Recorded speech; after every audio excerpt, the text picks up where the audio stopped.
pemilihan legislatif dari wilayah Buol dan lolos, satu-satunya yang lolos. Ini kan yang luar biasa, Pak. Misalnya dari Buol sana, sementara beliau ini kan bermukim orang Palu. Dapil neraka ya? Dapil neraka yang disebut-sebut dapil neraka. Dari Kalimantan, orang Sulawesi, orang Papua juga punya hak yang sama. Punya hak yang sama. Begitu ya? Saya akan menggelar karpet merah bagi para kader-kader di Palu ini untuk terus berjuang, ya, meniti karirnya P3 ini, masuk ke pusat, nanti kelak menggantikan saya. Sebenarnya tadi salaman sama Kak Kamil itu serius loh, cuman mau bilang itu serius. Itu nggak main-main, itu serius. Berarti kembali ke rumah besar.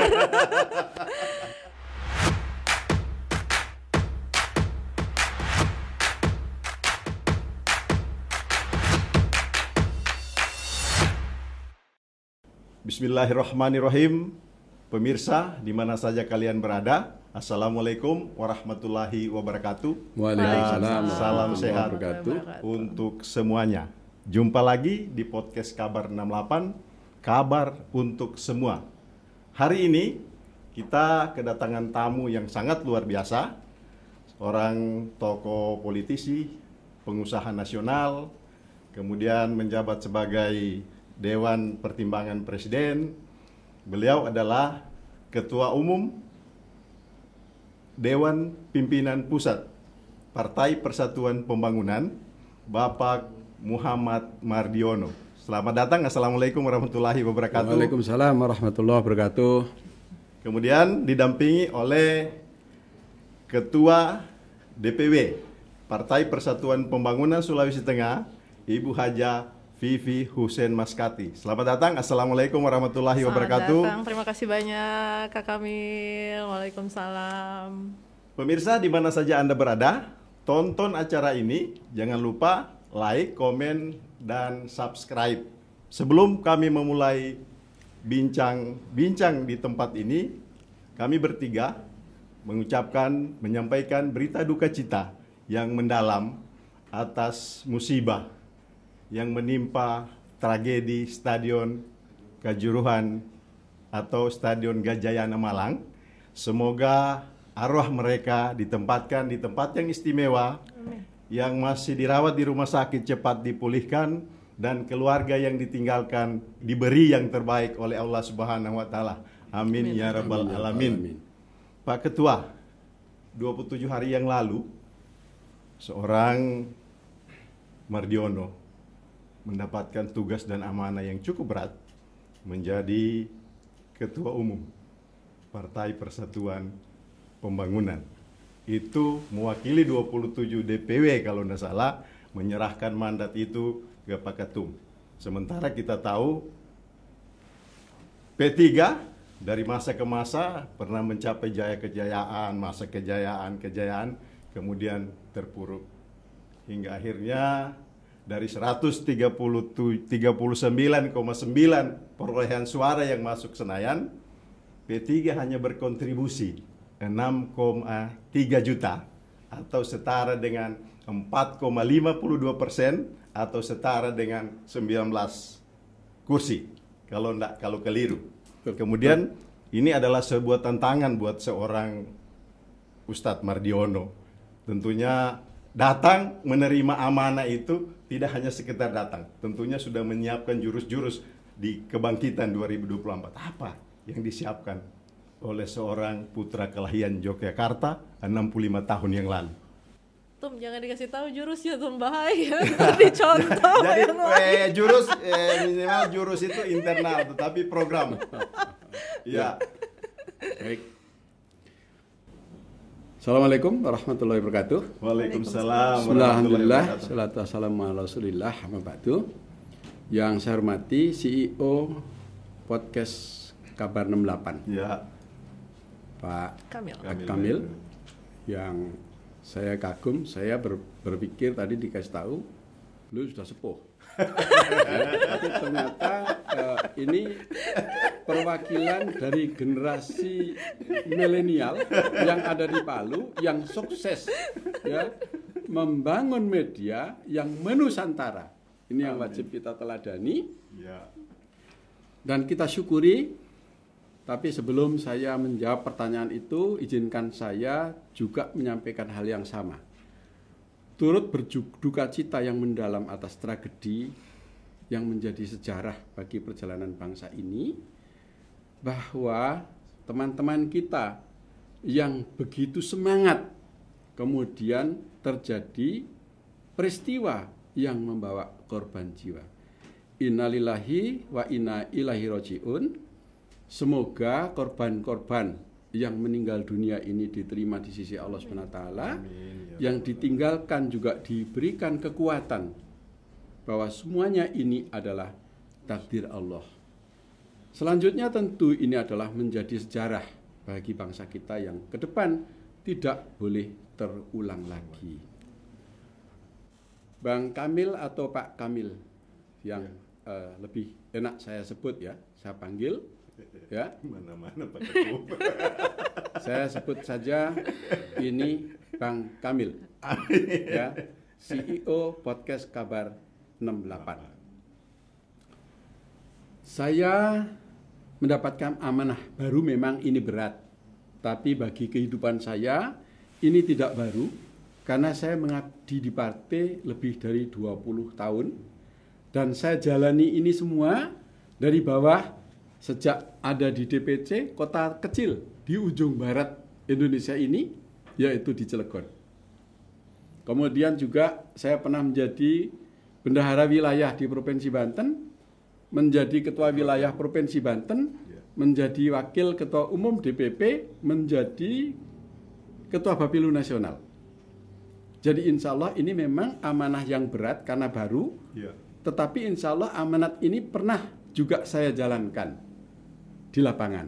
Jadi seberat apapun, karena ini adalah bagi saya perjuangan, pengabdian, maka saya akan hadapi dengan senyum dan tawa. Karena partai P3 ini adalah partai yang diwariskan oleh para pendiri bangsa ini, telah berproses dan telah dideklarasikan pada tahun 73 oleh para ulama kita yang sebelumnya telah berproses bersama-sama sejak berdirinya bangsa Indonesia yang kita cintai ini. Jadi ini adalah merupakan amanah yang besar bagi diri saya. P3 ini tidak boleh hilang dari muka bumi. Karena ini adalah warisan dari para pendahulu yang bagian dari proses berdirinya Negara Kesatuan Republik Indonesia. Jadi kalau Bang Kamil mencatat bahwa Indonesia telah diletakkan fondasinya oleh founding father kita, para pendiri bangsa ini, sebagai negara demokrasi, di mana demokrasi ini esensinya adalah kedaulatan di tangan rakyat. Dan itu semua saat ini telah diserahkan kepada rakyat, untuk rakyat dan oleh rakyat.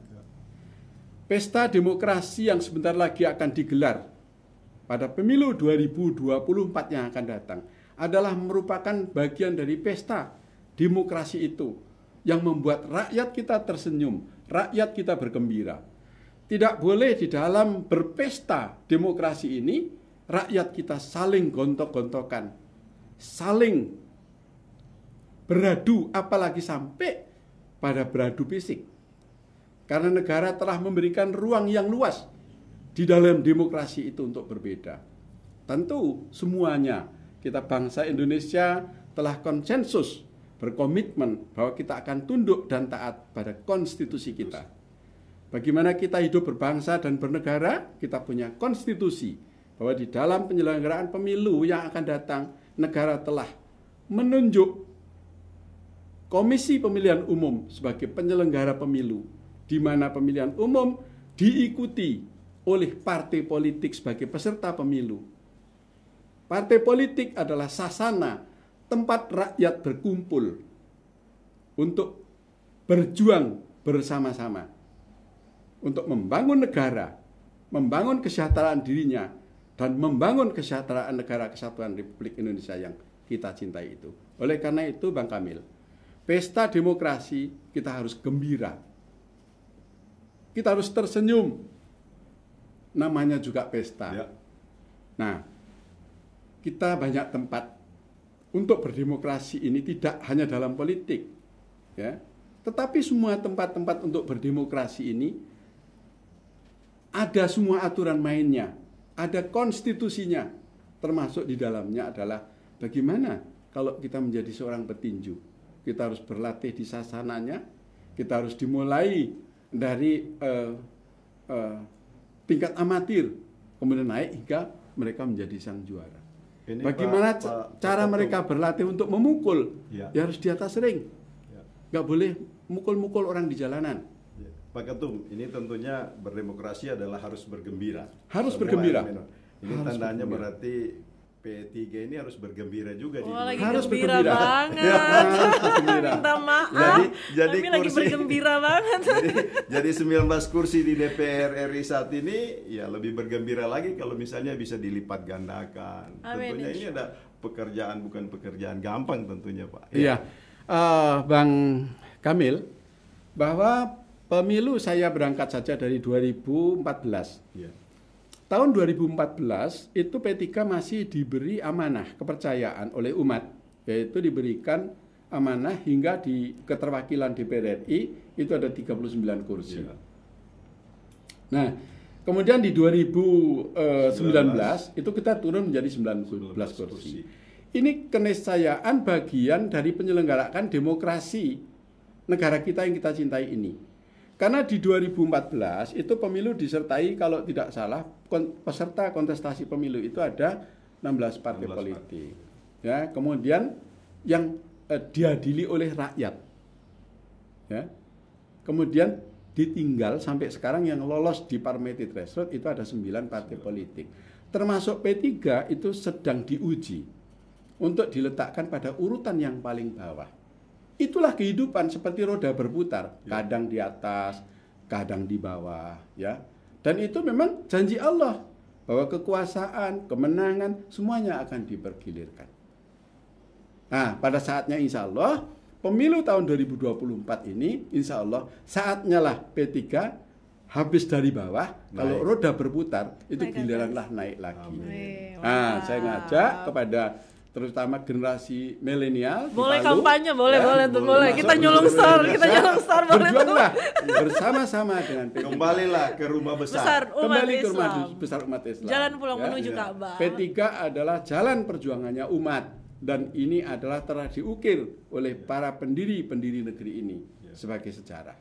Ya, Begitu Bang. Iya, Kamu. Pak Ketum, karena kita lihat kan misalnya partai P3 ini adalah partai religius.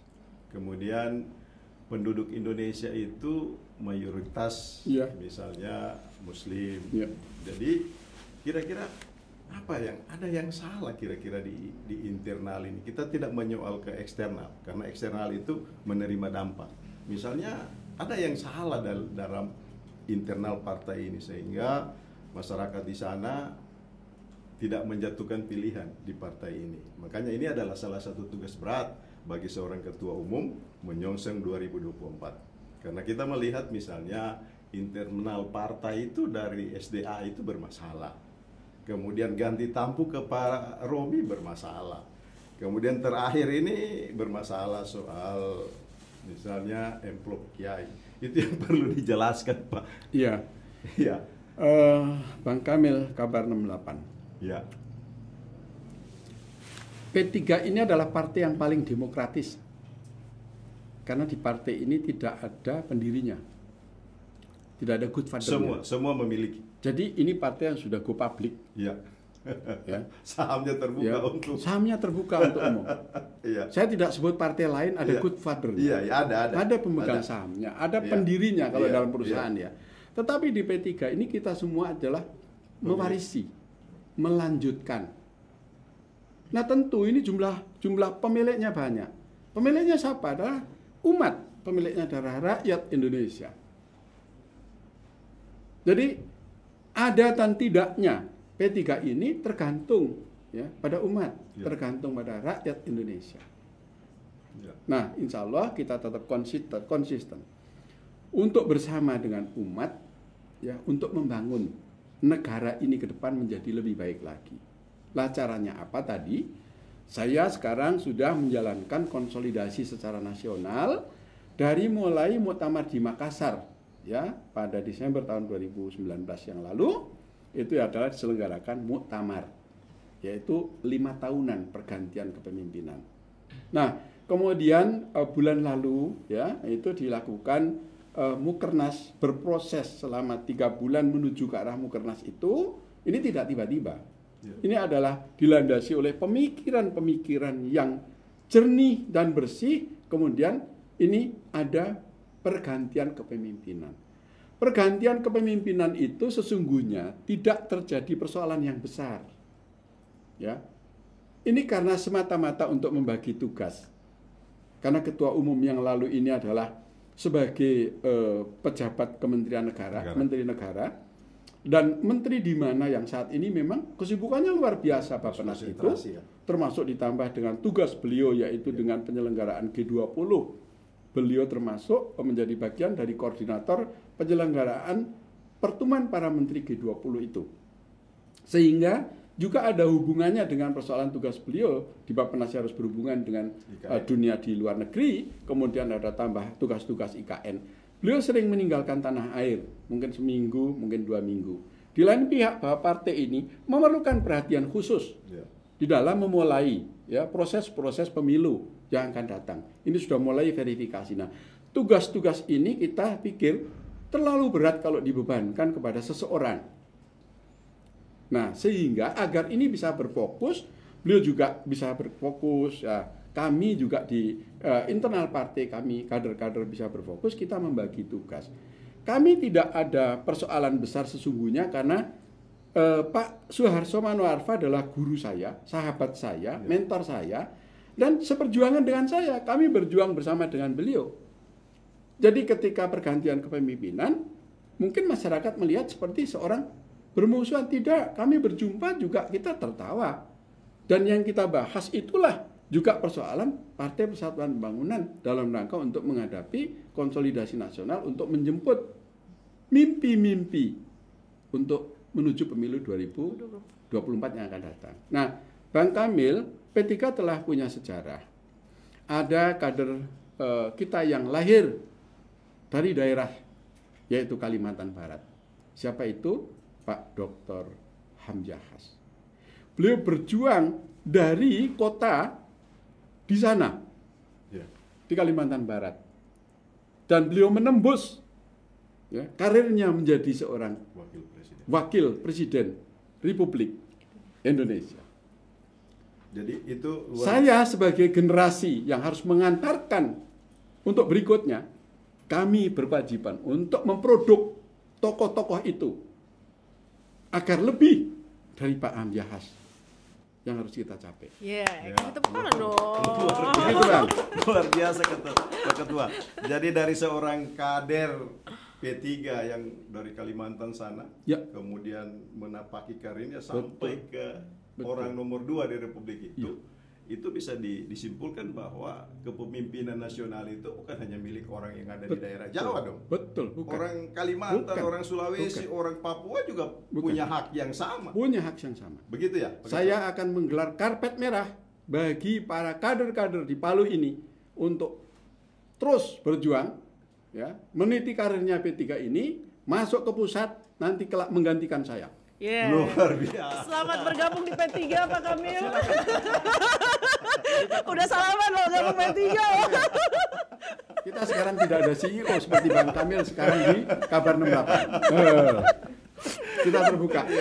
Selamat datang bagi teman-teman milenial bergabung dengan kami semua. Kita masih butuh teman. Pemirsa, seru kami bersama Ketua Umum P3 dan Ketua DPW P3 Sulawesi Tengah di podcast Kabar 68. Jangan lewatkan acara ini, tonton terus. Jangan lupa like, komen, dan subscribe. Pak Ketum, sejak 27 hari lalu menerima amanah sebagai Ketua Umum, saya melihat bahwa Pak Ketum ini sudah injak gas lepas rem ini.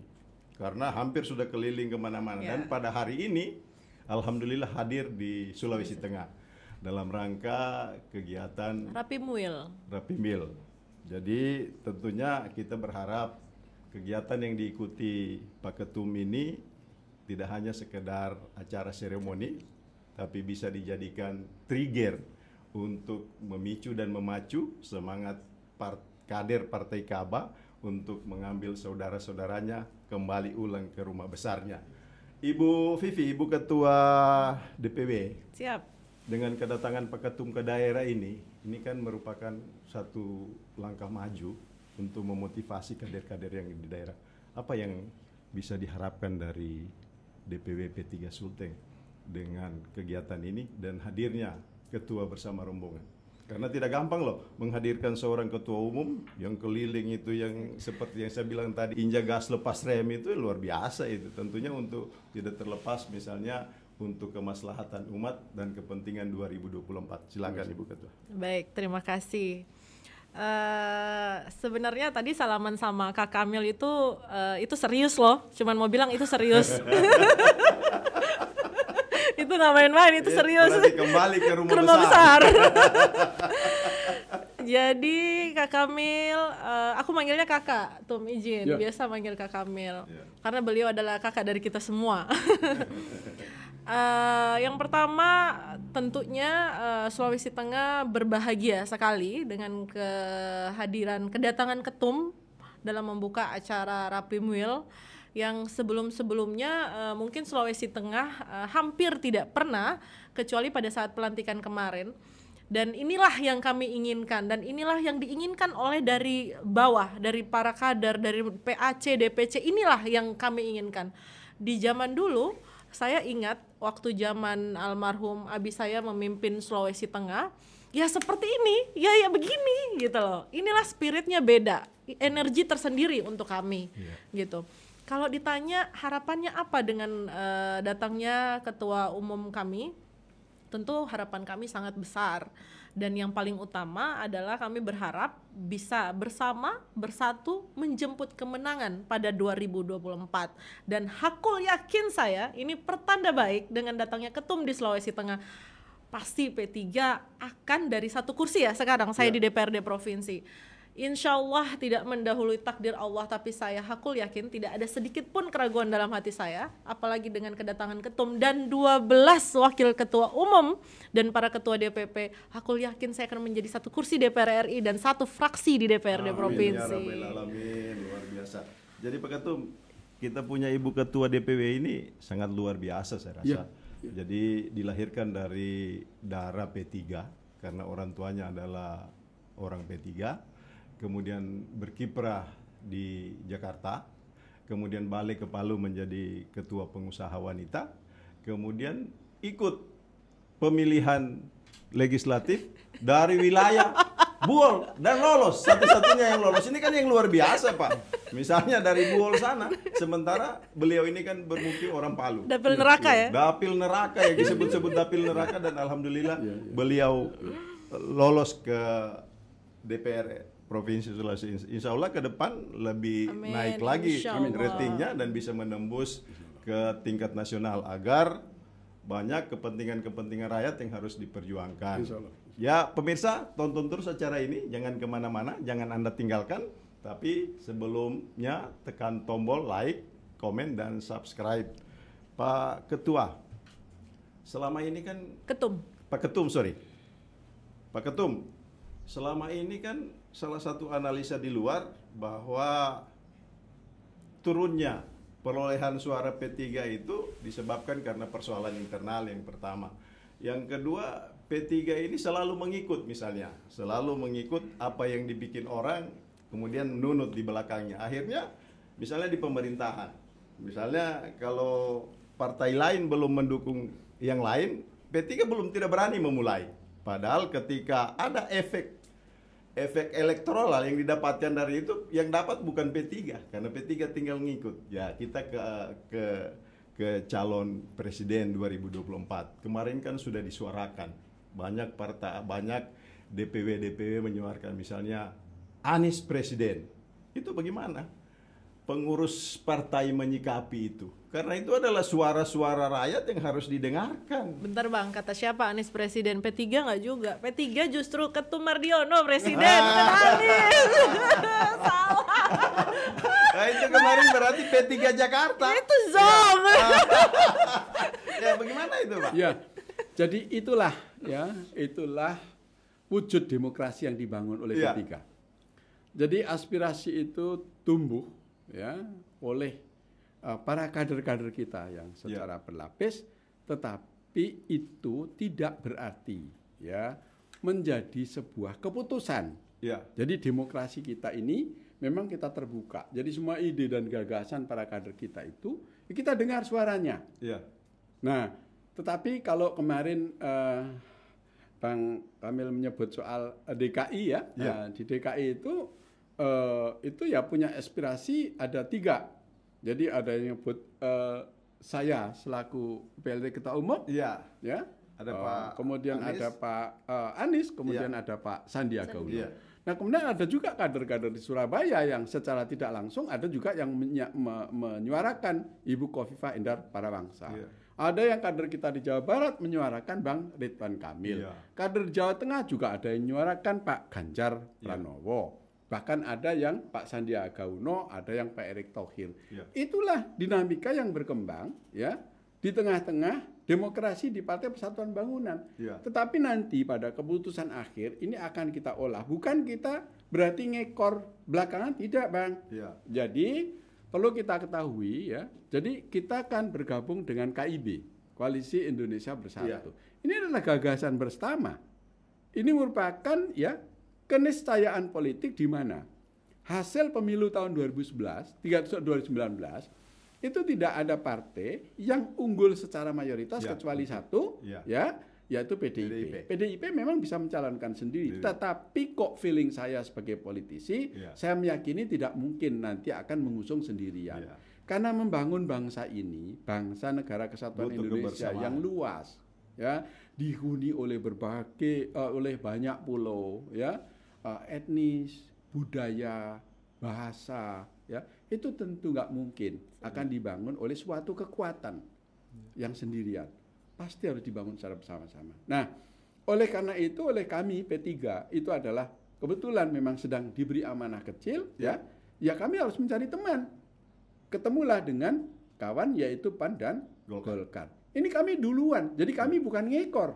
Ya. Kami justru lahir lebih dulu Ya. mengambil Ya, peran ya, untuk ini- berkoalisi, ini yang luar biasa. membangun kekuatan Ya. dari modal kita yang kecil itu, kemudian kita menjadi sejajar dengan partai-partai menengah. Karena Golkar ini kan partai menengah, Ya. PAN di atas kami juga. Ya. Tapi kami kemudian sudah menjadi sejajar.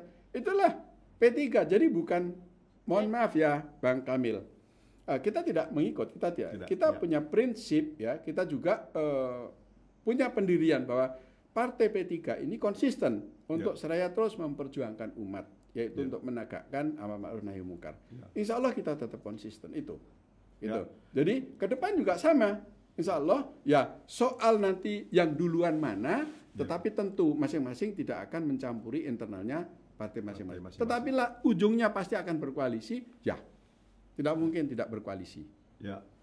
Pak Ketum, ini kan target 24 ini kan tinggal 1 tahun fullnya, kan menyongsong Pileg dan Pilpres. Tentunya masing-masing partai ini berbenah. Jadi dari studio ini kami tidak menanyakan soal strategi, karena strategi itu tidak mungkin harus diketahui oleh lawan. Tapi apa program-program yang menohok, yang bisa menggugah perasaan, misalnya teman-teman yang dulu di partai ini bisa kembali dia ke rumah besarnya. Tentunya harus ada program-program yang bisa mereka rasakan, mereka bisa lihat untuk kemaslahatan umat misalnya. Apa yang Pak Ketum siapkan? Ya, kabar 68 yang saya cintai. Saya senang kami telah menawarkan strategi-strategi juga kepada masyarakat langsung. Yaitu sejak mulai muktamar di Makassar, ya, kita merupakan suatu sejarah bahwa setiap pergantian kepemimpinan itu kita sudah tidak ada keributan lagi. Ya. Ini adalah merupakan suatu kedewasaan politik di sebuah partai, ya, di mana dulu sering kalau ada pergantian Ya. kepemimpinan Ya, ribut. ribut. Ya. Alhamdulillah sekarang tidak. Ya. Ya, kepemimpinan dulu dari Pak Romahur Muji ke Pak Soeharto tidak Ya. ribut. Ya. Ya, kemudian dari Pak Soeharto ke Pak Mardiono, ya, ke saya Ya. itu tidak ribut. Ya. Namanya selisih dikit, yang satu Soeharto, yang satu Mardiono, Ya. yang satu Solo, yang satu Sulawesi. Selisih dikit aja. Beliau juga sahabat saya. Tapi Ya, ya. prinsipnya gini, P3 ini siapapun pemimpinnya, ya, kita tetap P3. Sama dengan di Sulawesi Tengah ini, ya, siapapun gubernurnya tetap aja rakyat Sulawesi Tengah, Ya. Palu. Siapapun presidennya, kita rakyat Indonesia. Ya. Nah, kemudian pemimpin itu akan bergulirkan nanti berganti-ganti, itulah takdir. Biasalah itu Itu sudah biasa. dalam dunia politik. Dan itu juga dihadapi oleh dunia-dunia di negara. Dunia gaib juga ada kok itu. Indonesia. Jadi kita harus politik yang semakin dewasa. Nah, seluruh proses sudah kita lakukan dan kita minta kepada seluruh para kader langsung turun ke grassroots untuk menawarkan program-programnya bersama membangun bangsa ini. Insya Allah siapapun yang bisa mendekati rakyat, maka itulah kemenangan yang bisa kita raih. Karena yang Amin. menentukan kemenangan di dalam negara demokrasi adalah rakyat. Karena itu kita harus bersama rakyat. Saya minta kepada seluruh kader juga terus bersama dengan rakyat. Ya. Ya, Pak Ketum. Setelah melalui perjalanan, setelah mendapat amanah menjadi ketua umum, Kak Kamil ini suka nanya-nanya masa dua- lalu, nanya dua- masa yang akan datang 27 dong. hari, iya, 27 hari yang lalu tentunya Pak Ketum sudah melihat kondisi, membingkai kondisi daerah dalam prospek sebagai ketua umum. Misalnya ketika BBM naik, ketika minyak goreng naik, dan lain-lain itu bagaimana? Dan kan masyarakat itu berharap banyak kepada partai politik yang mampu menyuarakan itu kepada sang eksekutor yang ada di pemerintahan misalnya. Dari perjalanannya Pak Ketum, kira-kira apa yang dipotret sampai ke Sulawesi Tengah hari ini? Ya, terhadap kenaikan BBM. Kita tahu bahwa mungkin subsidi negara-negara di dunia ini kita adalah tertinggi Ya. di dunia. Ya. Coba kita lihat bagaimana Amerika mensubsidi BBM, bagaimana Singapura mensubsidi BBM, Jepang misalnya contoh. Sehingga kita juga tidak boleh rakyat itu ternina-bobokkan dengan subsidi. Karena kembali demokrasi itu bukan hanya demokrasi politik, Ya. tetapi demokrasi itu juga demokrasi kekuasaan. Ada demokrasi ekonomi, ada demokrasi politik. Demokrasi kekuasaan kali ini sudah diberikan pada rakyat. Siapapun mau nyalon presiden, gubernur, bupati, wali kota, kepala desa, tidak ada yang melarang.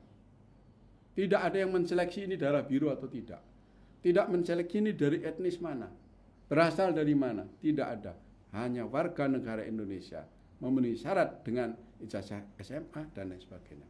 Konstitusi kita sudah memberikan hak itu kepada rakyat untuk kekuasaan. Kemudian untuk politik, kita banyak partai politik untuk menentukan jalan perjuangan politiknya. Itu juga diberikan pilihan banyak. Ada partai P3, ada partai Golkar, dan seterusnya. Ini adalah demokrasi yang diberikan oleh negara kepada rakyat, yang diinginkan oleh rakyat kepada negara. Sudah dipenuhi. Ya. Terakhir adalah demokrasi ekonomi. Nah, ini yang kompleks. Demokrasi ekonomi ini juga tidak boleh kemudian ini dimonopoli oleh negara. Rakyat ini hanya diberi makan, diberi subsidi oleh negara. Rakyat juga harus kita antarkan agar rakyat itu mandiri, berdiri di atas kakinya sendiri. Tidak mungkin sebuah negara demokrasi itu rakyat diurus, diberi makan, dicukupi kebutuhannya oleh negara. Itu namanya bukan negara demokrasi. Iya. Jadi demokrasi harus memberikan hak kedaulatan itu, termasuk di dalamnya adalah kedaulatan ekonomi. Nah, agar rakyat berdaulat, maka rakyat tidak boleh ketergantungan. Saya lahir dari orang miskin. 11 bersaudara, meninggal 1. 10, ibu saya membesarkan 10 anak berjuang. Dan saya dilahirkan di tengah-tengah Indonesia masih belum kondusif. Jadi kemiskinan itu Pak Ketum tidak menghalangi seorang anak manusia Tidak. untuk berkarir dan mencapai sukses. Tidak. Karena buktinya Pak Ketum sampai saat ini menjadi orang sukses yang luar biasa, meskipun dari seorang anak yang dilahirkan dari keluarga miskin. Ya, Jadi ini saya mungkin dari satu motivasi ke keluarga miskin. teman-teman yang di luar sana, Ya. bahwa status sosial, keberadaan ekonomi bukan menjadi penghalang Ya. untuk meraih kesuksesan di sama masa yang sekali akan datang. tidak. Ya, bumi ini terbuka luas untuk kita semua yang diciptakan oleh Allah Subhanahu Wa Taala. Tinggal mau atau tidak kita. Ya. Hidup adalah pilihan, tetapi kita tidak boleh milih. Pilihan itu takdir, tapi memilih adalah keinginan kita. Maka hidup tidak menurut keinginan kita saja, tetapi ada takdir. Tapi takdir itu tidak kita jemput, maka takdir itu juga tidak menjadi potret tujuan hidup kita. Ya. Maka kita berjuang menjemput takdir. Insya Allah. Luar biasa memang Pak Ketum. Pemirsa jangan kemana-mana, tonton podcast Kabar 68 bersama Ketua Umum Pengurus Pusat Partai Persatuan Pembangunan yang didampingi Ketua DPW Partai Persatuan Pembangunan Sulawesi Tengah. Kita ke Ibu Vivi. Ibu Vivi, Sulteng ini kan masuk dalam daerah miskin Apa tuh? ke-10. Apa peran Ibu Vivi sebagai anggota DPR yang selama meskipun hanya 1 kursi, tentunya Paling cerewet. persoalan suara itu bukan persoalan mayoritas atau minoritas ya, tetapi sejauh mana kualitas yang disuarakan itu mungkin bagaimana? Apa Oke, yang baik. Alhamdulillah semenjak Allah memberikan amanah kepada saya dan mentakdirkan saya menjadi anggota DPRD, dan memang saya selalu minta kepada Allah untuk memberikan amanah yang selalu Allah ridho. Dan oleh karena itu saya jaga benar amanah itu baik-baik. Dan sejak saya dilantik tahun 2019 terkait yang tadi Kak Kamil sampaikan, sebagai anggota DPR tentunya saya bertanggung jawab untuk seluruh masyarakat Sulawesi Tengah ya, tidak lagi berbicara dapil gitu. Banyak program-program yang sudah saya berikan melalui DPR, dana aspirasi, sebagaimana saya sering tuh saya share di Facebook, di Instagram gitu sejak tahun 2019. Kita bantu bagaimana mempermudah, jadi ada beberapa daerah-daerah trans yang mereka itu sulit untuk menjangkau tempat mereka bekerja, sehingga di situ kita coba membangun bagaimana membuka jalan kantong produksi yang tadinya mereka harus menempuh itu sampai 6-12 jam, sekarang sudah bisa dalam kurun waktu 1 jam sudah sampai. Ya. Nah kemudian kita juga saya juga melalui dana aspirasi membantu, karena kalau perempuan ini pasti dia fokusnya perempuan itu fokusnya ke perempuan, anak-anak fokusnya ke kesehatan, isi perut, dapur, nah itu. Nah bagaimana saya juga membantu ibu-ibu hamil, khususnya juga saya fokus di stunting, karena kita itu salah satu terbesar ya di Sulawesi Tengah gitu. Banyak Kak Kamil, banyak yang sudah saya berikan dan saya buktikan selaku peran saya sebagai anggota DPR, karena itu amanah nggak main-main antara kita dengan Allah, jadi harus benar-benar penuh tanggung jawab. Ya, cukup brilian Pak Ketum. Mungkin mengakhiri bincang kita di podcast Kabar ini, ada yang Pak Ketum harus sampaikan yang menjadi motivasi, kemudian menjadi trigger bagi semua warga yang ada di sana dari podcast 68 Ketua Umum Mampu Menembus Nusantara. Silakan Pak Ketum. Ya, Bang Kamil, terima kasih banyak. Kesempatan ini saya ingin sampaikan kepada seluruh rakyat Indonesia, khususnya adalah di Palu, wabil khusus lagi generasi muda. Indonesia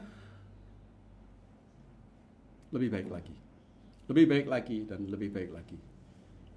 Pada kehidupan masa kecil saya, untuk saya bisa memiliki motor, yang saya punya kebun, bukan dari hasil kebunnya, tapi yang saya harus menjual kebun itu untuk membelikan motor saya, karena kasih sayang dengan cucunya. Tapi hari ini seorang tukang becak, seorang pedagang kaki lima, dia akan memiliki motor dari hasil keringatnya sendiri. Jangan pernah katakan bahwa Indonesia itu tertinggal. Indonesia tidak tertinggal. Indonesia berproses untuk menjadi negara maju. Dan yang memajukan bangsa ini adalah kita semua, rakyat Indonesia. Kalau kita bergandeng tangan, kita bersatu padu, tidak ada ya sebuah konstitusi itu musik saja. Orkestra itu kalau ada satu atau dua yang berbunyi yang terpisah dari notnya, itu tidak akan menjadi sajian musik yang bisa kita nikmati.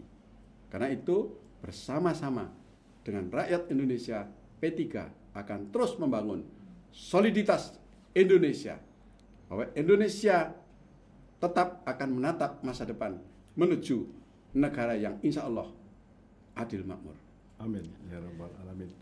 Pak Ketum, sebelum kita akhiri bincang ini, ada satu pertanyaan dadakan yang dijawab tanpa harus berpikir. Ini untuk Pak Ketum. Pak Ketum, tahun 2024 mau kemana dan mau jadi apa? Saya hari ini punya profesi 3. Ya. Pertama, 43 tahun yang lalu sudah saya lakoni, saya menjadi pedagang. Atau disebut kerennya adalah entrepreneur. Entrepreneur. Ya. Kalau saya jadi politisi baru 24 tahun. 24 Ini mau jalan 25 tahun. Kalau jadi pejabat negara, ini baru mau 3 tahun. Sampai Desember yang akan datang. Nah, di tengah-tengah perjalanan ini, saya harus menghadapi undang-undang di mana kalau saya menjabat sebagai ketua umum partai politik, selambat-lambatnya 3 bulan saya harus mengundurkan diri. Jadi insya Allah nanti sebelum ya Desember, ini 3 bulan setelah saya mendapatkan kepercayaan dari amanah dari teman-teman menjadi ketua partai politik, saya mesti mengajukan pengunduran diri saya kepada Presiden. Iya. Kemudian Ya. Nah, tadi kan ada 3 pertanyaannya Iya. ya.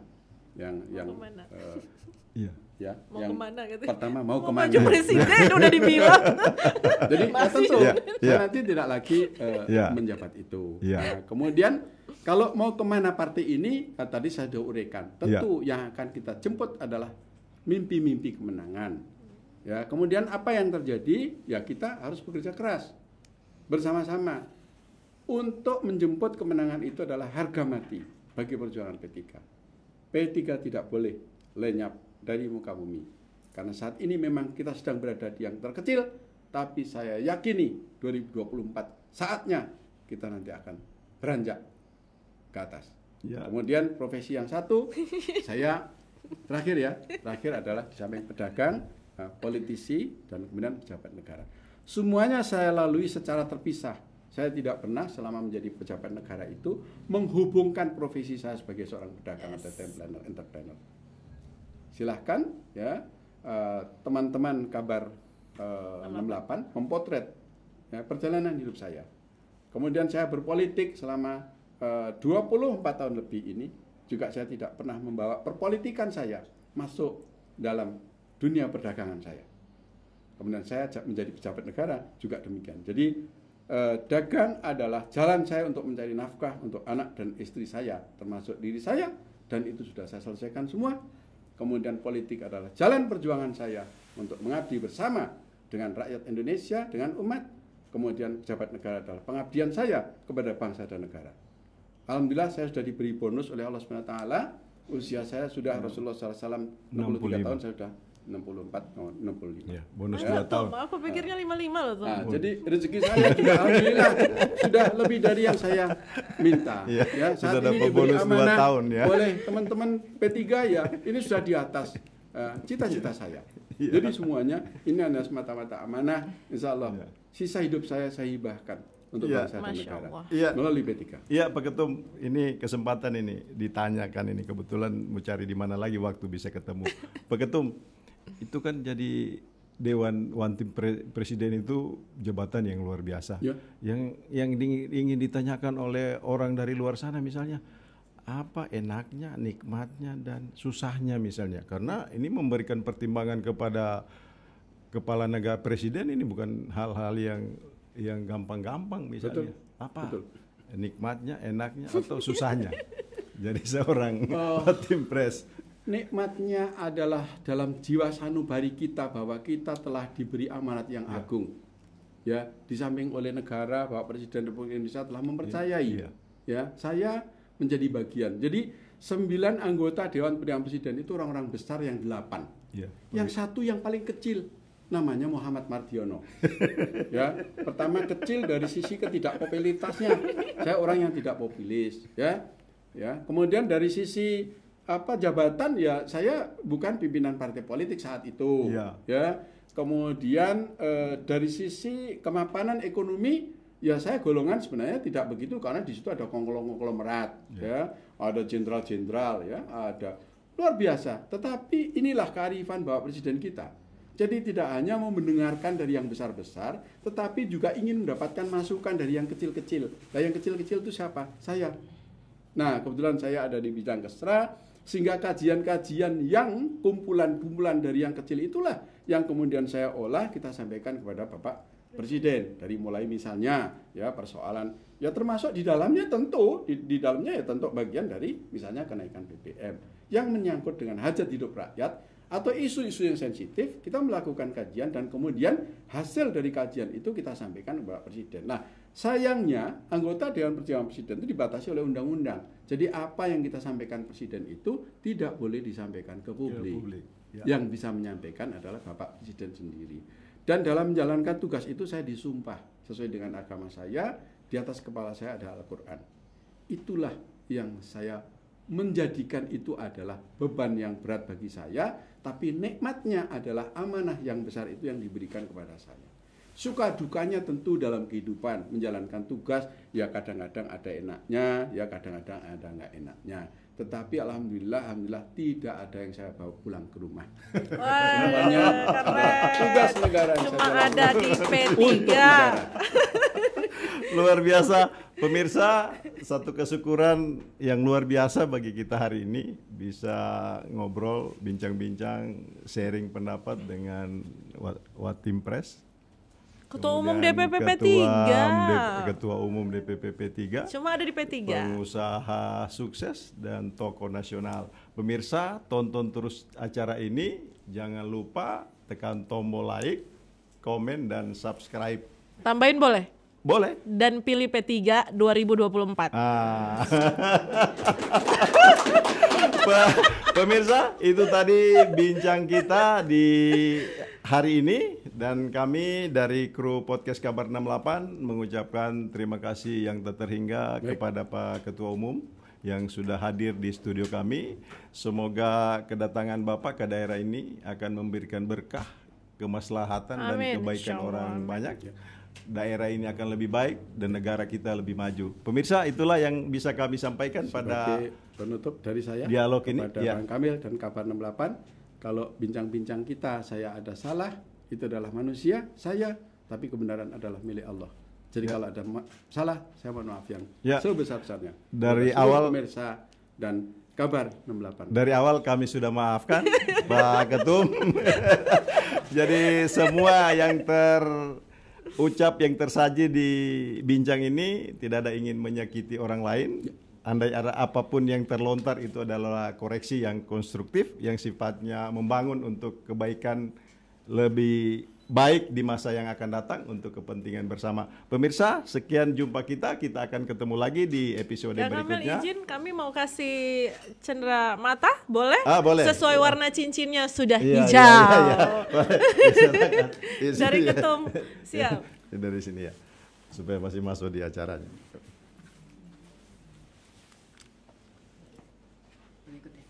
Boleh dong. Mana foto kamera untuk koran besok?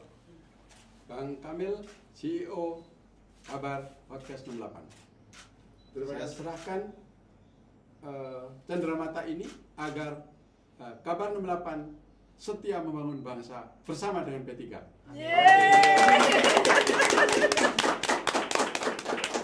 Terima kasih Pak Ketum. Teruslah berikhtiar. Insya Allah apa yang diinginkan akan menjadi harapan di 2024. Amin. Seluruh warga yang ada di sana kembalilah ke rumah besarnya Wow. P3.